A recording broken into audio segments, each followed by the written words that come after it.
বিষয় যেটা এখন উদ্বোধন একটা বিষয়, নামের বিষয় যেটা আপনারা যখন আপনারা একটা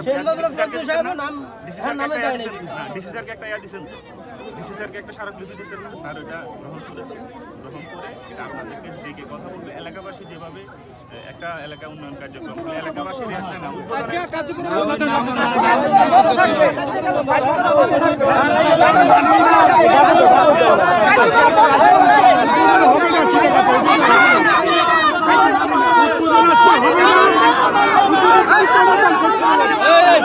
সবাই কথা বলেন না,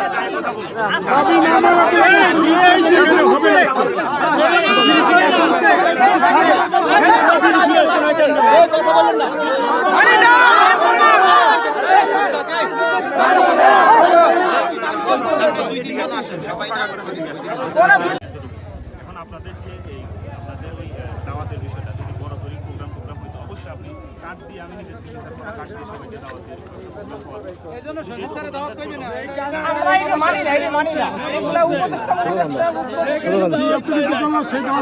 নাম কেন পরিবর্তন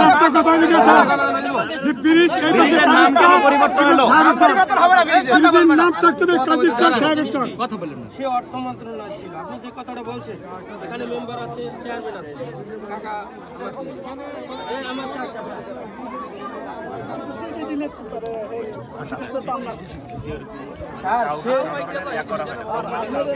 নাম চেঞ্জ করা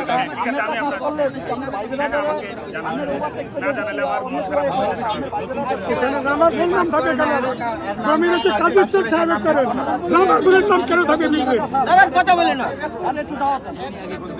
আচ্ছা আমি স্যারের সাথে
আমরা জানি না আমাদের অধিকারণ জমি অধিকারণ হয়েছে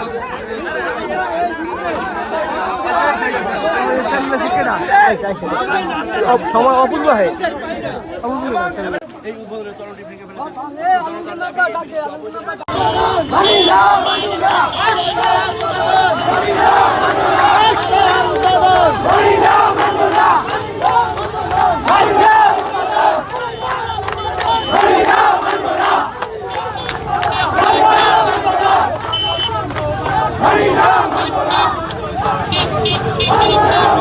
আসলে এই জিনিসটি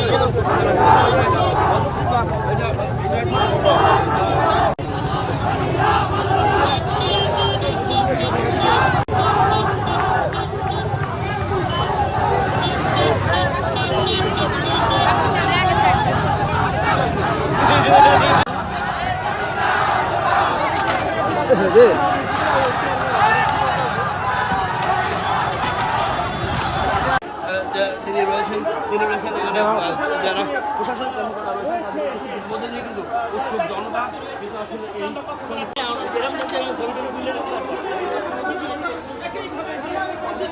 এখানে এই অনুষ্ঠানের পরে যে আলোচনা করবে সেই জায়গাটা কিন্তু তারা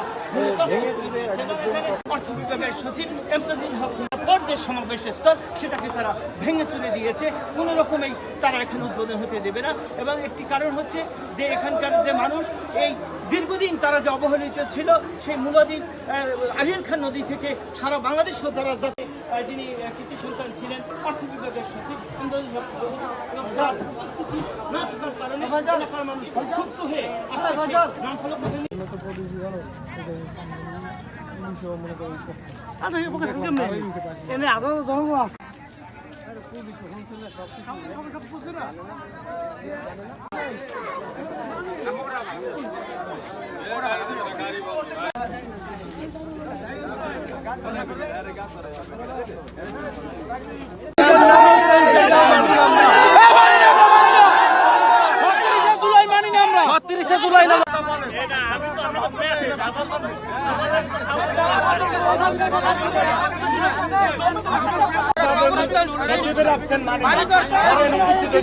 আমরা কল সরাই নিছি, আজ পর্যন্ত আমরা টাকা পাই না। আপনি যাই দেখেন স্যার, এলজিআরডি লোক চলবে না, চলবে না, অবৈধ উৎপাদন চলবে না, চলবে না, অবৈধ উৎপাদন চলবে না, চলবে না, অবৈধ উৎপাদন চলবে না, চলবে না। আমাদের দাবি, আমাদের দাবি মানতে হবে, মানতে হবে, আমাদের দাবি, আমাদের দাবি মানতে হবে, মানতে হবে, আমাদের দাবি মানতে হবে। দুনিয়া রাজনীতি চলবে না, চলবে না, আমাদের দাবি, আমাদের দাবি মানতে হবে, মানতে হবে, অবৈধ উৎপাদন জমির দিছে, তাদের দাওয়াত পর্যন্ত আমরা পাই নাই। এখন তো ট্রেন করা হয় না, বিদ্যুতের কাজ করা হয় না। আর আমার প্রায় 1.5 বিঘা সম্পত্তি এই ব্রিজের উপরে আছে। এই গ্রামের লোকজন বাড়ি সরাই নিচে, কবরস্থান সরাই নিচে। আজকে যদি এই লোকজন দাওয়াতটা পর্যন্ত পায় না, তারা কিভাবে ব্রিজটা উদ্বোধন করে? আমাকে সচিব স্যার এখানে আসবে, এইটা আপনার প্রশাসন ব্যবস্থা হবে, এর আগে উদ্বোধন হবে না। কথা শোনেন, আপনার নেতৃত্বে হয়তো 1 বা 2 যাইতে পারে না। না স্যার, আমাকে দাবি তো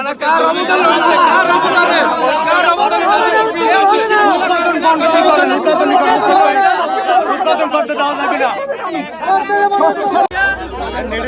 স্যার, এই যে আপনি আমাকে সহযোগিতা করবেন এবং যে সচিব এমদাদুল হক মানতে হবে, উৎপাদন বন্ধ করো, আমাদের দাবি মানতে হবে। আমাদের দাবি না মানা পর্যন্ত এই উৎপাদন আমরা হাতে দিতে পারবো না। আমাদের দাবি মানতে হবে, অবৈধ উৎপাদন অবৈধ উৎপাদন হয় না, মানব না।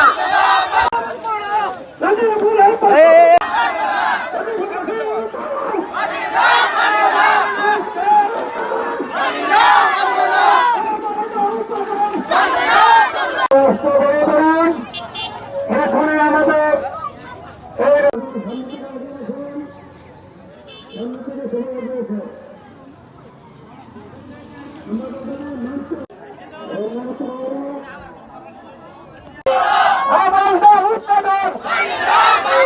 আমাদের দাবি, আমাদের দাবি অবৈধ উৎপাদন আমি না মানব না, না অবৈধ উৎপাদন জনগণ মানে না, মানে না, মানব না, মানে না, মানব না। যে এমদাদুল হক মজলু আমাদের নাজিরপুর ইউনিয়ন রয়েছে একটা দ্বীপের মধ্যে, সেই দ্বীপকে সে রাজধানীর মতো সাজাইছে। এই জন্যে এই যে সেতু দিছে, এই সেতু মাথার গাম পায়ে ফেলাইয়া সে অত্যাধিক চেষ্টা করে এই ব্রিজ আনছে। এই ব্রিজ হে ছাড়া প্রত্যেকের আইয়া আজকে উদ্বোধন করতে আইছে, কেউ পাবলিক কেউ জানে না, এমদাদুল হক মজলু জানে না। এই জন্যে আমরা এর প্রতিবাদ করছি। হ্যাঁ, ব্রিজের কাজ শেষ হয় নাই, অনেকে টাকা পায় নাই, অনেকে এই যে দমিক এই বের কাজে থুয়ে দিছে, এটা বড় হয় নাই। হারা ব্রিজ উদ্বোধন করে হারা যাইতে আছে দেয়া, এই জন্য এলাকার জনগণে এটা প্রতিবাদ করে। আমাদের দাবি মানা হয় নাই। এখানে জনগণের, আমাদের এই পারের জনগণের, সাহেবের চরের জনগণের কারো টাকা পরিশোধ করা হয় নাই। তাদের জমির উপর দিয়ে সৌহার্দ্য সেতু করা হয়েছে। এই সৌহার্দ্য সেতুর নামও পরিবর্তন করা হয়েছে। আজকে 10 থেকে 12 বছর হয়েছে এই সেতুর বয়স, সেখানে নাম পরিবর্তন করার কেউ সাহস পায় নাই। আজকে কোন জুলাই লোকেরা তারা এসে আমাদের এই ব্রিজের নাম পরিবর্তন করে 36 জুলাই নাম রেখেছে। আচ্ছা, আদৌ কি কোনো জুলাইয়ের নাম 36 হতে পারে? হতে না পারে। আমাদের এই ব্রিজের নাম হতে পারে না। অতএব এই নাম আমরা মানি না। এবং সবচেয়ে বড় কথা হচ্ছে, আমাদের সচিব সাহেব এমদাদুল হক সুজন সাহেব, তিনি এই দেশের মানুষের জন্য, মাটি ও মানুষের জন্য খেটেছেন, দেশের উন্নয়নের জন্য তিনি কাজ করেছেন। অতএব আজকে তাকে অপমান করা হয়েছে, তাকে দাওয়াত না দিয়ে তারা ওখানে তাদের কোন কোন লোক এনে তারা এই ব্রিজ উদ্বোধন করেছে। এই ব্রিজের মূলত মালিক হলেন আমাদের সচিব, তিনি আমাদেরকে এই ব্রিজ দিয়েছেন। আজকে তাকে অপমানিত করা হয়েছে, মানে আমাদের সাধারণ জনগণকে অপমানিত করা হয়েছে।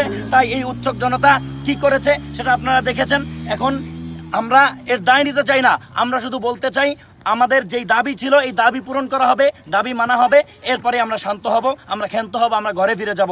আমাদের দাবি আদায় না করা পর্যন্ত আমরা কোনো ধরনের উদ্বোধন এই সাহেবের চরের জমি আমরা হতে দেব না, ইনশাআল্লাহ।